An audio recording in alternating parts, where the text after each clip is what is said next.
But that traffic should be well aware of him. In the meantime, Gordon and Mansell in their fight. Great fight with Gordon and Mansell. Gordon smells the position. He's going to give it everything he has. Little Al heading for the backside of the course now, coming around Marco Greco. Running alone. And you see the room he gave him, moved all the way out round the high side, just in case Greco came in too deep into the apex. Fittipaldi does not come around Greco. Al Unser Jr. in the final curves of this track that it produced at one time the closest finish ever in IndyCar history. It'll be a little wider than that as Al Unser Jr. comes onto the straightaway. And the checkered flag comes out, and they make it 6 in a row for Roger Penske as Al Unser Jr. from the pole takes the win. Fittipaldi comes across the line just behind him. Paul Tracy will come across in 3rd place. We'll try to track the battle between Robbie Gordon and Mansell for you as they head for the line. Celebrations well deserved for the captain, Roger Penske. And Al Jr. notches up another one. There's Mansell and Gordon. They're still in the fight. Paul Tracy just came across for 3rd place. This fight is over on the backside. Gordon's right there. Traffic for both of them. Oh, look at Johansson this. Just ahead. Hero just ahead of that. Look, watch Gordon. Watch Gordon. Gordon's looking for any opening he can find. He'll haul to the inside. Here we Try go. to pass Mansell. And they scream for the line, and Gordon looks like he has him. He gets him. He does get him, I believe.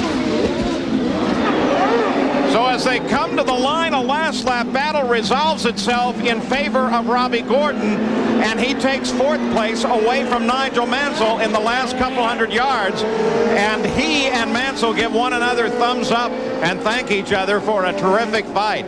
Well, we have seen many times today, you don't get better than that. And we just saw another opportune moment presented to Robbie Gordon as Mansell gets caught up in traffic, lines the Valvoline Cummins car up perfectly, and in the drag race, he grabs that position from Nigel Mansell. What a great run by Gordon. The Penske cars did it at Milwaukee. They do it again. A Penske finish 1, 2, and 3. Unser, Fittipaldi, and Paul Tracy. We'll talk to several of them when we come back. Al Unser Jr. takes the victory here. The 3 cars came down and parked in formation on the straightaway. And Gary Gerald is there with a man who is somewhat richer right now. I'll tell you what, not only is he richer, the emotion. Shelley is here now as well. Junior, I don't know where to start. There's the Marlboro bonus of a mere $150,000 that goes on top of all of this, and that brings an ear-to-ear grin. Tell us about your day and the importance of being able to get the jump on Nigel going into those festival curves on the opening lap. Well, I tell you, I just, you know, I want to thank the whole Marlboro Team Penske for putting this car together. You know, all my sponsors, you know, Bosch and Mobil and everybody, they just did a wonderful job. It was an exciting day. You know, I really needed to get the jump on Nigel to get into the corner, and it was great. You know, we were able to stretch out a good enough lead, and then the yellows kind of hurt me a little bit, and Emerson worried me big time, and so, you know.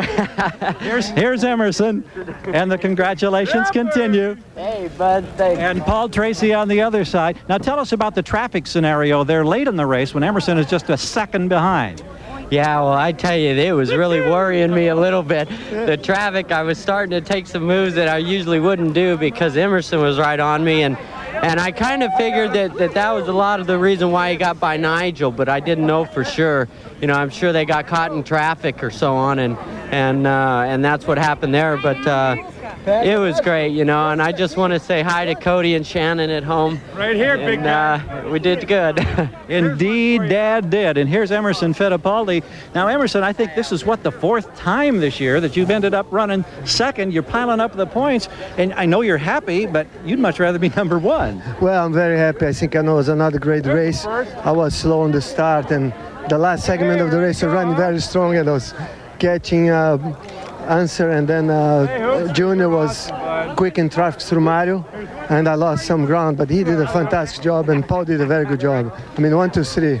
The second pit stop, your crew did a marvelous job because that's the one that got you out there right on the tail. In fact, you and Junior were battling coming out there as you merged on the front straightaway, you with cold tires. Well, I had cold tires, yes, already warm tires, but they did a fantastic job, the whole team. I mean, that's what else we need. 1, 2, 3, fantastic. Indeed it is. Let's go to Jan.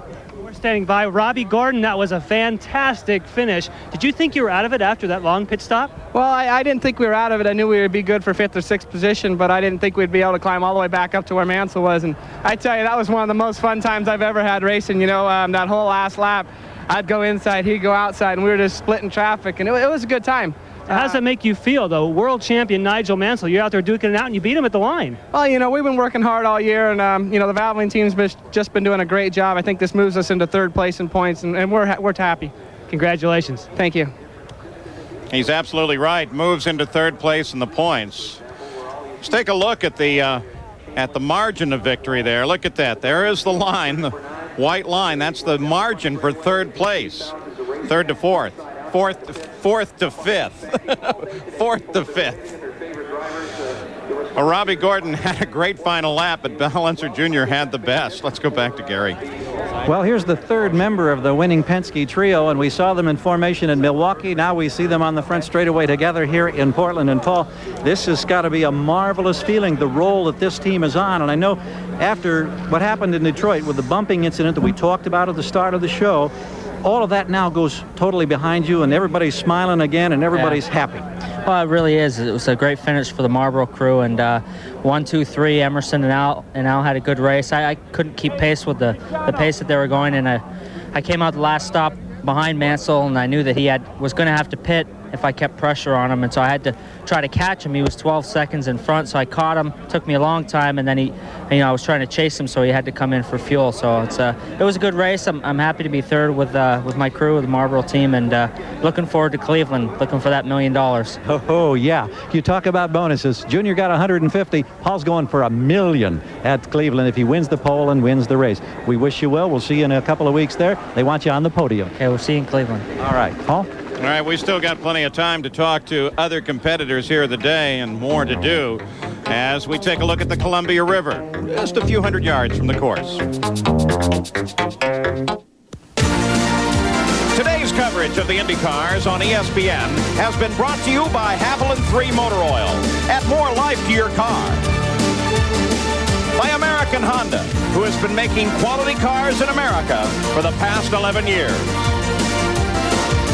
And by Midas, the Midas way, the way it should be.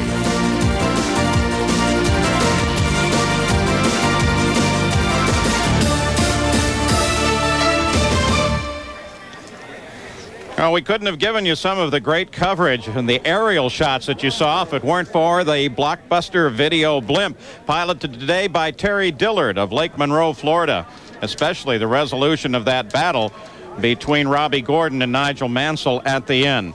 Let's go trackside once again, Jan Beekes. Well, a driver that was just behind that battle was Jacques Villeneuve. And Jacques, you said that you got bottled up in some traffic and that held you back.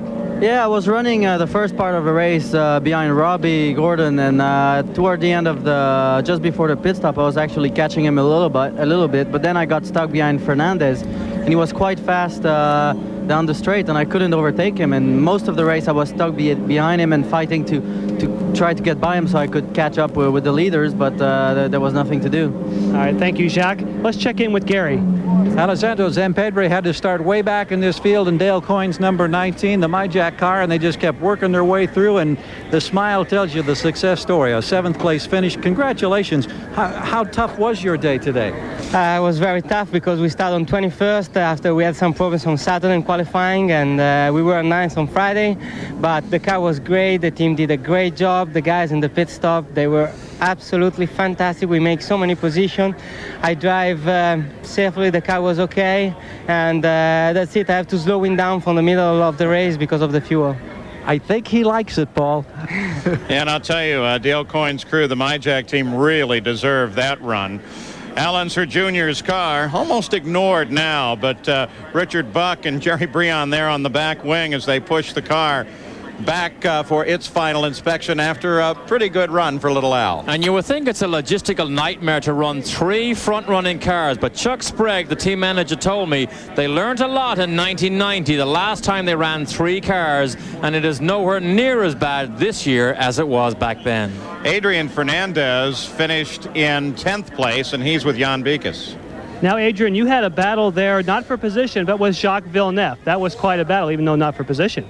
Well, you know, I was trying to run as hard as we could because, you know, the car was better in this after the first pit stop, and we were getting, you know, time, and so we were trying just to get more position, so we were trying hard. But the strategy is very important. You got out of pit position, though. As far as your strategy, you got out of the normal sequence. Yeah, that hurt us because we had to pit a little bit just for a little bit extra fuel, and that hurt us a little bit. So just next time we get it right. Thank you, Adrian. Thank you. Paul? So Adrian Fernandez finishes in 10th, and we still have more to come here from Portland in the Budweiser G.I. Joe's 200 as Al Unser Jr. celebrates the win. Beautiful view of downtown Portland, not far away. How does it feel to drive in your very first IndyCar race? Well, Gary Gerald may have the answers. Well, let's ask Parker Johnstone. How does it feel to compete now in your first IndyCar race? I think it was a thrill. Well, it was fantastic. We had some problems, but the guys at Comtech and all the folks at Acura and Honda have supported us to this level. For us, just being here was a victory, and to do the G.I. Joe's 200 in Portland, in my home state, it was fantastic. Enjoy. Looking forward to seeing you in events coming ahead. Let's go to Jan Beekes. Well, Stefan Johansson, you were right in the driver's seat for a lot of action today. A lot of things happening in front of you. Pretty wild, huh? It was a pretty frantic race at times. Yeah, luckily I managed to stay out of trouble today, so, you know, at least we got a finish, although maybe not quite as high as what we would have hoped for. Thank you, Stefan. Paul? Stefan Johansson. The race is run, and once again, a good number of cars, 25 of them still running at the finish as we look through the entire running order here. 6 wins now for the Penske team. You can look at that a couple of other ways as we'll look down through the order. There's the top 6 for you. For Roger Penske, if you include Winston Cup, it's 9 races in a row with Rusty. And for Al Unser Jr., career win number 23, 6 in a row for Penske. The IndyCar record is 7. George Bignotti and A.J. Foyt back in 1964. So that's the next target for the Penske organization. Of course, when you're talking Bignotti and Foyt, you're talking 1 mechanic, 1 car. Mark Smith, hometown favorite here, struggles all weekend, but manages to finish in 16th place. And then you go back to Parker Johnstone and the rest of the runners. Only second time in the history of Portland that the race has been won from the pole. Danny Sullivan did it back in 1988. Of course, he's still looking at Winston Cup rides this year and is not driving in an IndyCar. Teo Fabi had an engine break.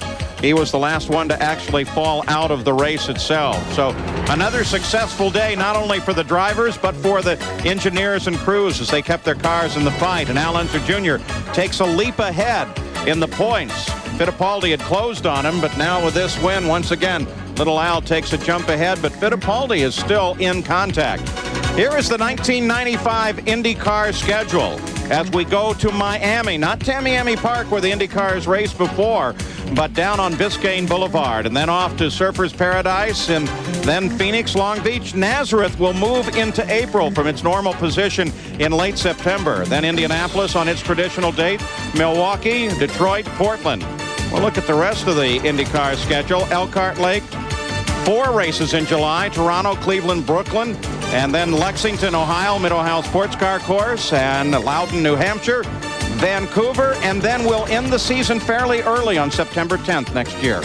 So the Penske freight train rolls on. It's a joy to watch, but undoubtedly it is a major headache that only gets worse for every other team who is trying to win here in IndyCar racing. Of the question marks that were started at the beginning of the day was what will become the complexion of the championship.